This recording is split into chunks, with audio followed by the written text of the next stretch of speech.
أعوذ بالله من الشيطان الرجيم. بسم الله الرحمن الرحيم.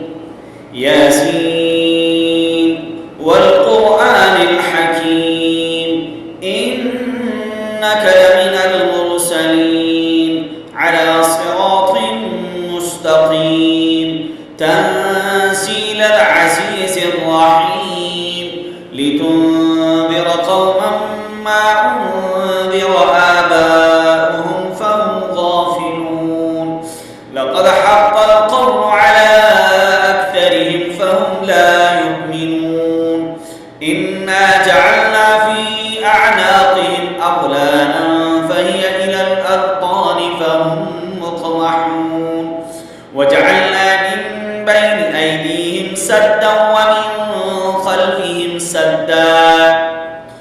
ومن خلفهم سدا فأغشيناهم فهم لا يبصرون. وسواء عليهم أأنذرتهم أم لم تنذرهم لا يؤمنون. إنما تنذر من اتبع الذكر وخشي الرحمن بالغيب فبشره بمغفرة وأجر كريم. إنا نحن نحيي الموتى ونكتب ما قدموا وآثارهم وكل شيء أحصيناه في إمام مبين. واضرب لهم مثلا أصحاب القرية إذ جاءها المرسلون إذ أرسلنا إليهم اثنين فكذبوهما فعززنا بثالث فقالوا إنا إليكم مرسلون. قالوا ما أنتم إلا بشر مثلنا وما أنزل الرحمن من شيء إن أنتم إلا تكذبون. قالوا ربنا يعلم إنا إليكم لمرسلون وما علينا إلا البلاغ المبين. قالوا إنا تطيرنا بكم لئن لم تنتهوا لنرجمنكم وليمسنكم منا عذاب أليم. قالوا طائركم معكم أئن ذكرتم بل أنتم قوم مسرفون. وجاء من أقصى المدينة رجل يسعى قال يا قوم اتبعوا المرسلين اتبعوا من لا يسألكم أجرا وهم مهتدون. وما لي لا أعبد الذي فطرني وإليه ترجعون. أأتخذ من دونه آلهة إن يردني الرحمن بضر لا تغن عني شفاعتهم شيئا ولا ينقذون. إني إذا لفي ضلال مبين. إني آمنت بربكم فاسمعون. قيل ادخل الجنة قال يا ليت قومي يعلمون بما غفر لي ربي وجعلني من المكرمين. وما أنزلنا على قومه من بعده من جند من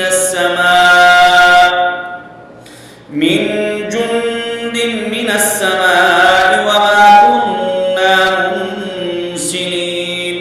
إن كانت إلا صيحة واحدة فإذا هم خامدون.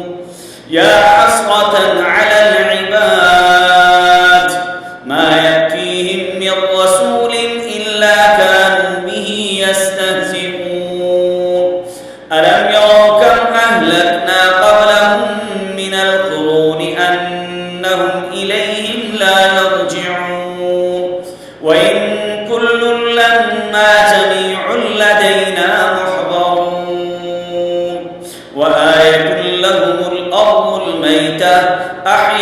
فأحييناها وأخرجنا منها حبا فمنه يأكلون وجعلنا فيها جنات من نخيل وأعناب وفجرنا فيها من العيون ليأكلوا من ثمره وما عملته أيديهم أفلا يشكرون سبحان الذي خلق الأزواج كلها مما تنبت الأرض ومن أنفسهم ومما لا يعلمون وآية لهم الليل نسلخ منه النهار فإذا هم مظلمون والشمس تجري لمستقر لها ذلك تقدير العزيز العليم والقمر قدرناه منازل حتى عاد كالعرجون القديم لا الشمس ينبغي لها أن تدرك القمر ولا الليل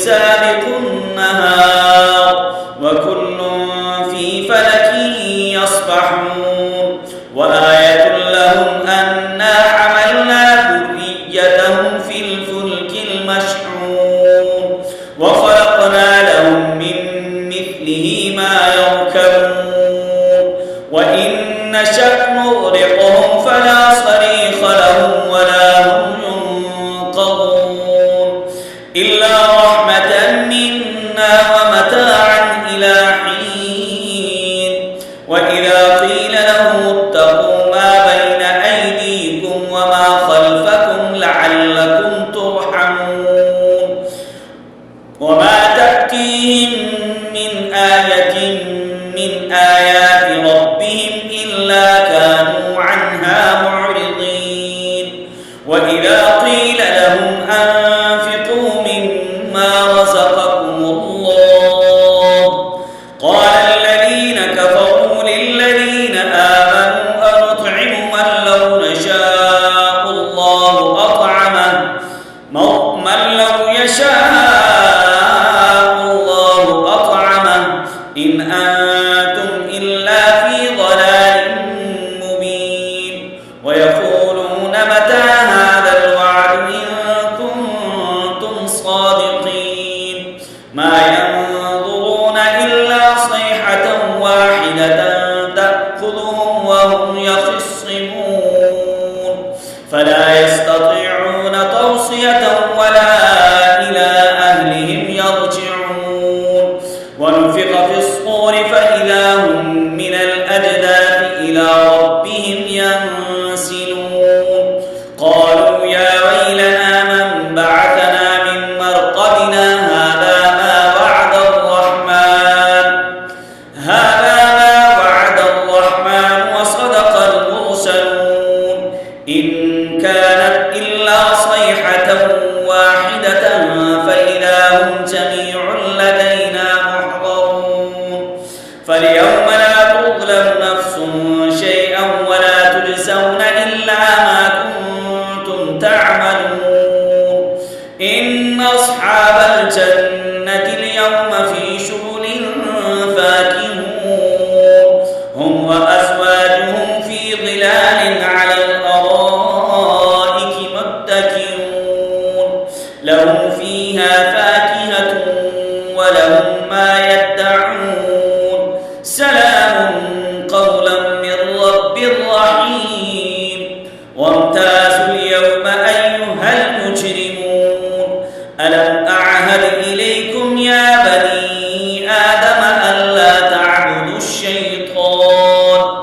إنه لكم عدو مبين وأن اعبدوني هذا صراط مستقيم ولقد أضل منكم جبلا كثيرا أفلم تكونوا تعقلون هذه جهنم التي كنتم توعدون اصلوها اليوم بما كنتم تكفرون اليوم نختم على أفواههم وتكلمنا أيديهم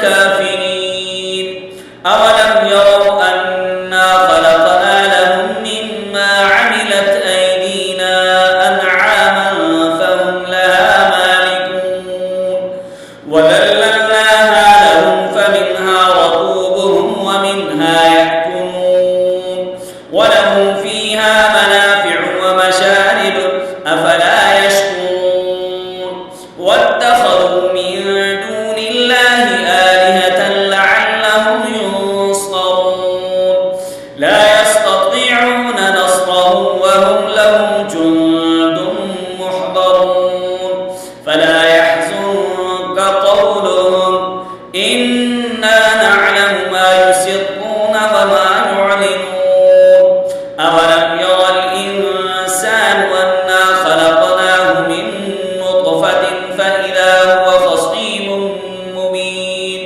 وضرب لنا مثلا ونسي خلقه قال من يحيي العظام وهي رميم قل يحييها الذي أنشأها أول مرة وهو بكل خلق عليم الذي جعل لكم من الشجر الأخضر نارا فإذا أنتم منه توقدون أوليس الذي خلق السماوات والأرض بقادر على أن يخلق مثلهم بلى وهو الخلاق العليم إنما أمره إذا أراد